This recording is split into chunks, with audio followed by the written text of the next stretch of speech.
join Patricia and myself with giving a round of applause and a warm welcome to our women's pastor and the one who leads us all in beautiful, Pastor Kristin Bonham.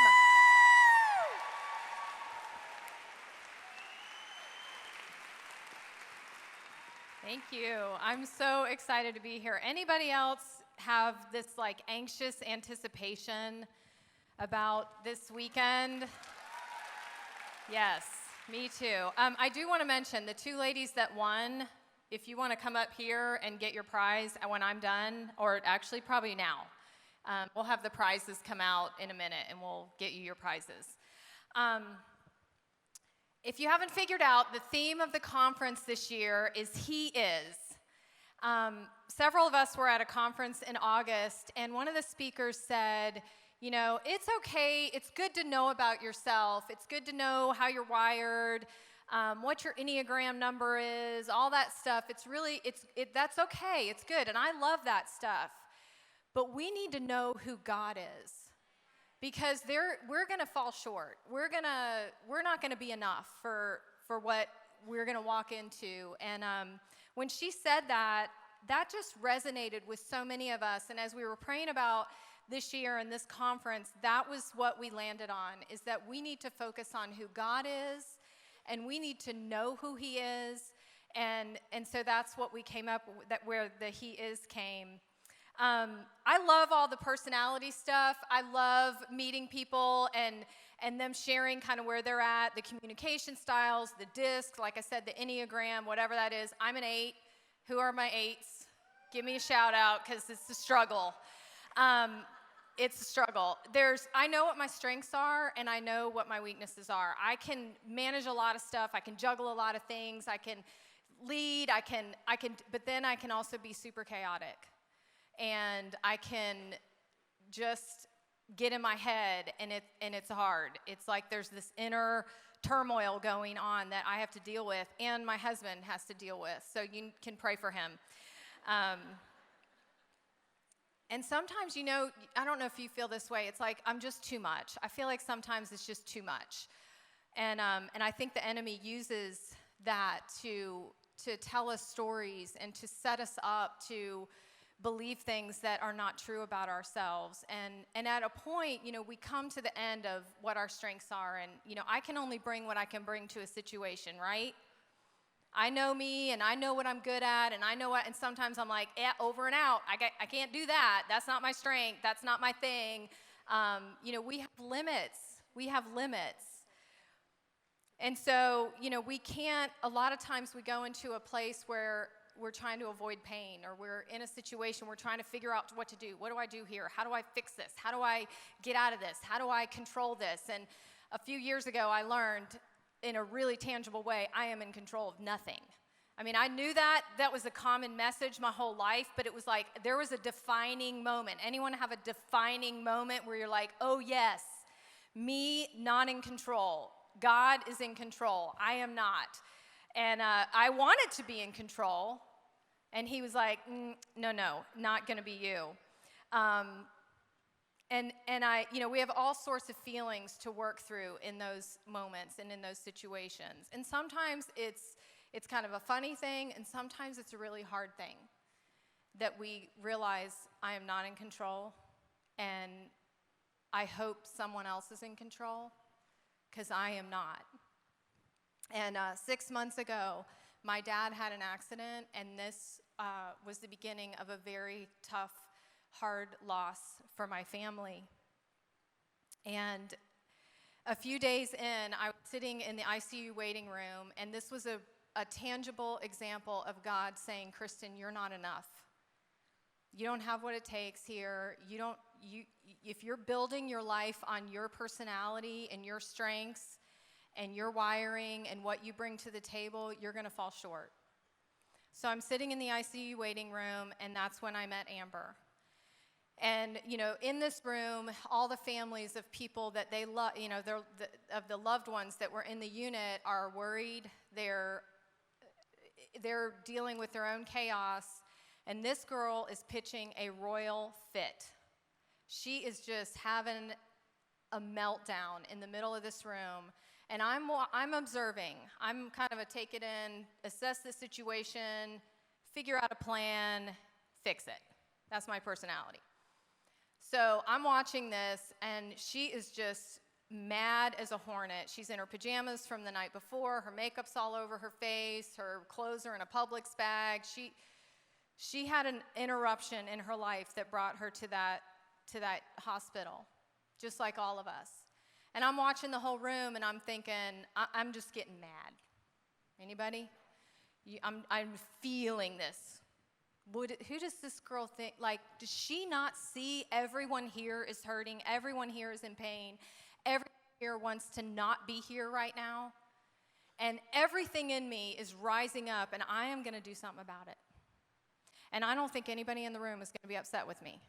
I think they're all going to be like, yes! You know, so I got up that morning, and I put on my Jesus Fix-It shirt. And I'm like, well, how appropriate. Because I'm about to fix this. And I'm not praying about it. I'm like, I am the woman for the job. And God was like, you think you are? So a few minutes into this, I can feel it. It's coming up. I'm going to say something. She looks over at me, and her eyes make contact with mine, and she freezes and looks at me and says, I'm sorry. And I looked at her, and I felt the presence of God shut my mouth and open my mouth to words that I had not planned on saying. And I said, I'm sorry you're in so much pain. Tell me what's going on. How did you get here? And I was like, who is this? This was not me. That is not in me. That is not my wiring. I mean, I can be, but it wasn't in that moment. That was not me. And so I'm listening to her. Tell me what's going on. I got up from my seat. I walked over. I put my arm around her. She has a name tag on. I have my name tag on. I said, Amber, what's going on? Who are you here for? And she starts telling me about her brother and about her growing up and about how she needs to stop cussing and how she needs more of God in her life. Because I think she saw my shirt and she was like, ugh. And she's telling me about her struggle and about her pain, and I just listened. And I had nothing to offer her from myself. Amber needed mercy, and I was coming in with judgment. Amber needed to talk, and it needed me to listen. And I was like, I got a lot to say, and she just needed me to listen. And I just wanted to do all the talking. I had my agenda, I had my idea, I had my expectation, I had what I'm asking God to do in my own life here. What are you doing for me, God? What do you want to do in me? Where's my answer? Where's my miracle? Where's my opportunity? And she needed me to listen to her. She needed me to shut up. And so I watched God meet her there that day through me when I had nothing to give her. He showed me more of who he is in that moment. See, I think when I woke up that morning and I put that shirt on, God said, oh, Kristin, you want me to fix it? Okay, I will. I'm going to fix you. I'm going to start with you. Because that is not, Jesus Fix It isn't a command, it's an invitation. And so I, without really consciously aware of it, invited God to do something bigger than me that day. So you might be like me and you're like, you know, Kristin, I get it. I'm like you. I assess it. I figure out what needs to happen, and I know how to fix it. And I'm going to tell God, hey, do this right here. You might have come in here today, and you're like, okay, well, let's see if they can do this for me. Let's see if God said, let's see if they sing the song I like. Let's see if, they do the game I like. Let's see if they serve the lunch I like. And I'm not criticizing you for your preferences. Believe me, I got to help pick it all. So, I love it all. Or maybe you have something specific you need him to do for you. Or maybe you just need a relationship with Jesus. You came in here, you're like, I don't really know why I'm here. Somebody invited me, and I said yes, my friend, my sister, my daughter, whoever, and I'm here. I just want you to know you're not here by accident. And all the things that you come in with, God knows. See, God knew what I was asking him for that day, but he also, more importantly, knew what I needed that day.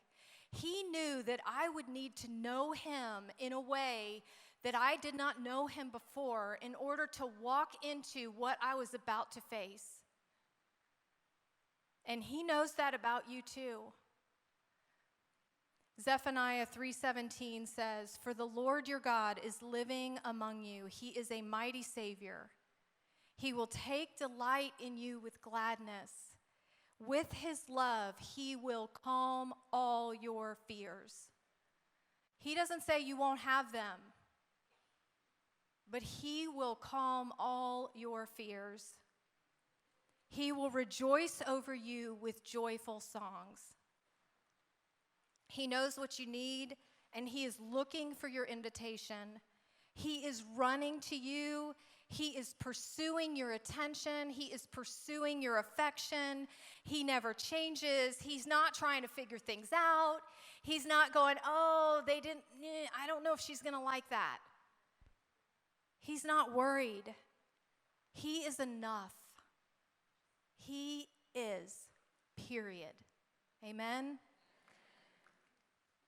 So let's all agree. Can we agree that we want him to do that in us over the next few days? Whether you worship with everything in you or you are a quiet observer, it's all okay.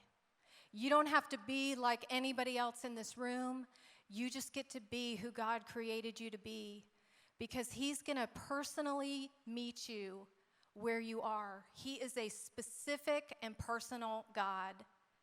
And he, in all of his bigness, comes into all of our little situations and our big ones. And he gives us every part of Jesus that we need.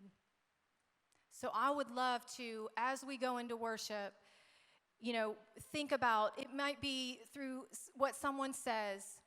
It might be through the spoken word that Hosanna's going to do. It might be through laughing and singing and the after party. I don't know what you came in here expecting or what you need, but I believe that every single part of this conference, there is someone that needs that part. There is someone that's going to help you connect and see God best. So whatever thing you're like, it was okay, it wasn't really, just remember that it was for somebody. There's no accident and there was no randomness about this plan. The speakers, Joyce and Renee and Hosanna, there's the breakout sessions, every single thing, just looking for God. God, where do you want me to see you more in the next 2 days? Let's invite him to do that in us. Can we pray together? God, I thank you that you are here, that you brought us here, that you are able to do more than we could ever ask or imagine.